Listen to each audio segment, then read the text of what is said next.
আজকে জুমার দিন আমারে 2 রাকাত জুমার নামাজ পড়ার সুযোগ দে। ও নবীর উম্মতেরা, নবীর আশিকেরা, হুসাইনের আশিকেরা গো, এই 2 রাকাত নামাজ জুমার নামাজ ছাইরো না, আমার নবীর শাফায়াত নসিব হবে না।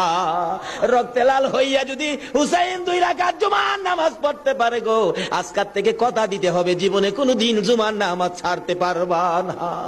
জুমার নামাজ আদায় করতে সময়টুকুন দিলে নামাজ শুরু করে দিলেন, রুকু সিজদার কাজ শেষ করে তাশাহুদে বসে সালাম ফিরানের আগ পর্যন্ত কাছাকাছি বসে বসে এই যদি সৈন্যরা নামাজের ভিতরে প্রত্যক্ষদর্শীরা বলেন এক একটা করে তীর মারে হুসাইনের গায়ে। ডান দিক দিয়ে যদি তীরটা মারতো, বাম দিক দিয়ে বেরিয়ে যাইতো, সামনে দিয়া মারলে পিছন দিয়া বেরিয়ে যায়, এই কিসিমের তীর গো নামাজের ভিতরে বাহুতুরটা তীর লাগাইছে। হুসাইন সালামটা ফিরাইয়া নানা গো কইয়া কালতে কালতে জমিনে গড়াগড়ি শুরু করে দিলে। নিষ্ঠুর পাষাণ এই দিদি শূন্যের সীমার গলা কাইটা মাথা আলাদা করে নিয়ে গেছে। হুসাইন শহীদ হয়ে যায়। ওদিকে দিয়ে ডাকতেছে।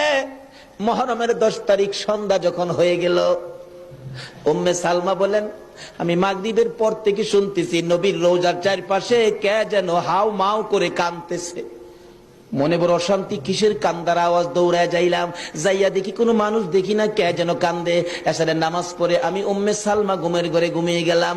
এমন সময় দেখি আল্লাহর বন্ধু কাঁদতে কাঁদতে কোত্থেকে যেন আসতেছে। কাছাকাছি আসার পরে দেখি আবার রাসূলের গায়ে রক্ত মাখা মাটি দেখা যায়। উম্মে সালমা বলেন হুজুর কেন কান্দেন রক্ত মাখা মাটি শরীরে লইয়া?